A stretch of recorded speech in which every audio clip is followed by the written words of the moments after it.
দক্ষিণ চব্বিশ পরগনার বাসন্তী থেকে ঝড়খালি বেনিয়মের ঝড় বয়ে যাচ্ছে। ঝড়খালিতে ফর্ম বিতরণে বেনিয়মের অভিযোগ, তৃণমূল কর্মীর বাড়িতে বসে ফর্ম বিলি চলছে। ট্রিপল পেতে এনুমারেশন ফর্ম বিলি করছেন বুথ লেভেল অফিসার তৃণমূল নেতার বাড়িতে বসে। এ বাংলায় কোথাও পঞ্চায়েত প্রধানের বাড়ি, কোথাও তৃণমূল নেতার বাড়ি, কোথাও রাতের অন্ধকারে, কোথাও রাস্তায় টেবিল পেতে। ঝড়খালিতে তৃণমূল নেতা তার বাড়িতে বসে বিএলও বৃন্দাবালা মণ্ডল ফর্ম বিলি করছেন। এই ঘটনায় বিজেপির কি অভিযোগ দেখুন। ঝড়খালি অঞ্চলের পার্বতীপুর এলাকা থেকে 256 নম্বর বুথের যিনি বিএলও আছেন বৃন্দেওয়ালা, তিনি ওখানকার একজন স্থানীয় তৃণমূল কংগ্রেসের কর্মী বিকাশ মণ্ডলের বাড়ি থেকে বসে ফর্ম বিতরণ করছিলেন।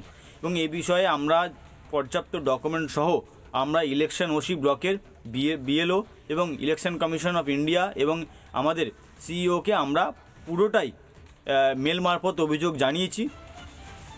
বৃন্দাবালা মণ্ডল বুথ লেভেল অফিসার, তার কি বক্তব্য এই ছবি সামনে আসার পর? কি সাফাই দেখুন। আমি বৃন্দাবালা মণ্ডল, আমার নামে যে অভিযোগটা আনা হয়েছে সেটা পুরোপুরি ভিত্তিহীন। বিকাশ মণ্ডলের বাড়িতে ফর্ম ডিস্ট্রিবিউট করতে গেছিলাম। ওনার বাড়িতে 6 জন ক্যান্ডিডেট আছে, সেখানটায় আমাকে বসতে দিয়েছিল। না বসে আমি অতগুলো ফর্ম দেওয়া আমার পক্ষে সম্ভব হচ্ছিল না, তাই ওনারা আমাকে বসার জায়গা দিয়েছিলেন, সেইখানে বসে আমি ফর্ম বিলি করছিলাম। তারপরে আমি উঠে অন্য জায়গায় দিয়েছি। ওনারা যেটা অভিযোগ এনেছেন পুরোপুরিভাবে আমার নামে এটা ভিত্তিহীন অভিযোগ এনেছে। এবার দক্ষিণ চব্বিশ পরগনার বাসন্তীতে এফআইআর নিয়ে বেনিয়মের অভিযোগ। বিএলওর বদলে ফর্ম বিলি করছেন তার ছেলে। বাড়ি বাড়ি নয়, রাস্তায় টেবিল পেতে ফর্ম বিলি করছেন বিএলও। প্রায় 100টি ফর্ম বিতরণ করছেন বুথ লেভেল অফিসারের ছেলেই, অভিযোগ বিজেপির। রাস্তায় টেবিল পেতে এসআইআরের ফর্ম বিলি, যেখানে বুথ লেভেল অফিসারদের 4 নভেম্বর থেকে বাড়ি বাড়ি গিয়ে তার নির্দিষ্ট বুথে প্রত্যেক বাড়িতে গিয়ে ফর্ম বিলির নির্দেশ কমিশনের, সেখানে বিএলও বুথ লেভেল অফিসারের ছেলে তিনি বাড়িতে নয় রাস্তায় টেবিল পেতে ফর্ম বিলি করছেন।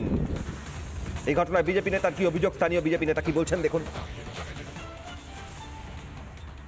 শুধু বাসন্তী তিতকুমার নয়, প্রায় বিধানসভাতে এই রকম সিচুয়েশন চলছে। এরা সব শাসক দলের মদতপুষ্ট বিএলও। এরা বিহারকে দেখেও এরা শিক্ষা নেয়নি।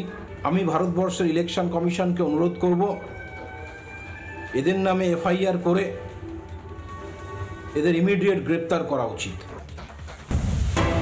নানা ধরনের কন্টেন্ট দেখার জন্য লাইক করুন, শেয়ার করুন আমাদের ফেসবুক পেজ, সাবস্ক্রাইব করুন আমাদের ইউটিউব চ্যানেল। পাশাপাশি অন্যান্য ব্রেকিং নিউজের জন্য অবশ্যই চোখ রাখুন রিপাবলিক বাংলায়।